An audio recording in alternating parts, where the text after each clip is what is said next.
When avoiding starts to feel necessary, putting something off can bring a sense of relief, not because you don't care, but because engaging with it feels overwhelming.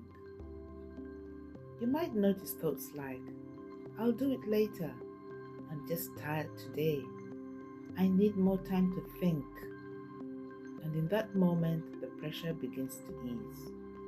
The mind isn't avoiding the task itself, it's stepping away from the internal pressure linked to it.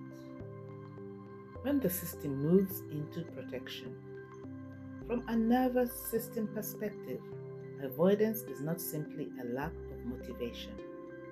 It reflects a protective shift within the system. The nervous system, that part of the body that responds to pressure or perceived threat, can move into a state of activation. Activation means the system becomes more alert, preparing you to manage demand or difficulty. When something feels uncertain, mentally demanding, or emotionally heavy, the system may move away from it. This is where avoidance begins. In short term, avoidance can reduce that internal activation, creating a sense of relief, but the pattern often continues because the system has learned that stepping back helps it settle.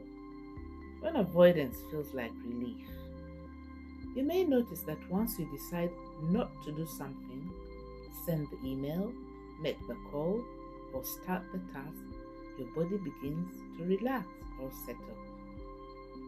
Your breathing may slow. The tension starts to ease. This happens because avoidance can temporarily reduce activation in the system. In that moment, it feels like relief, emotional capacity over time. However, your emotional capacity, which is your system's ability to manage thoughts, feelings, and everyday demands, is not fixed.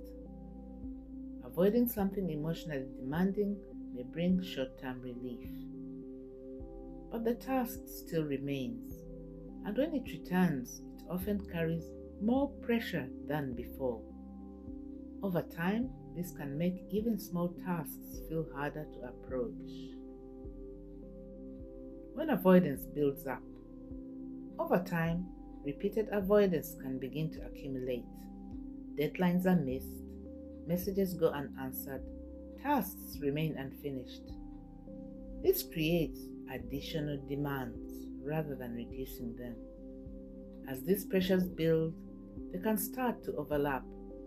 And when multiple demands exceed what your system can comfortably manage, this may lead to emotional overload.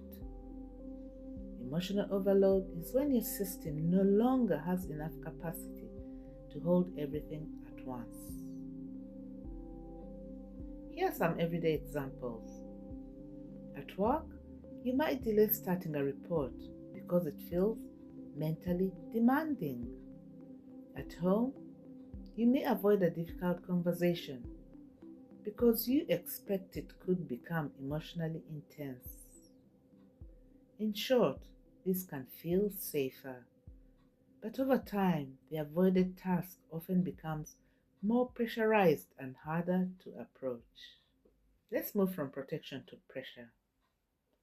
Avoidance often begins as protection, a way of reducing activation and creating short-term relief.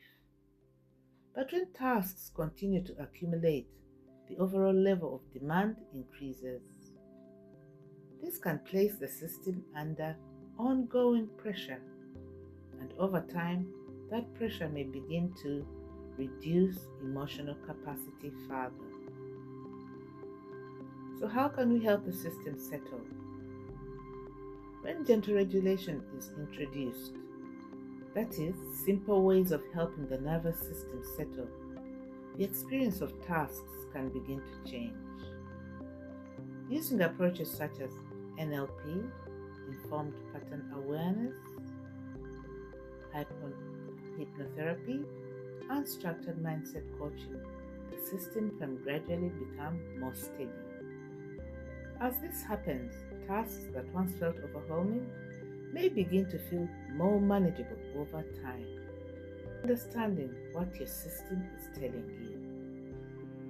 Recognizing avoidance is an attempt to reduce pressure can begin to ease self-blame. Sometimes putting something off is not failure.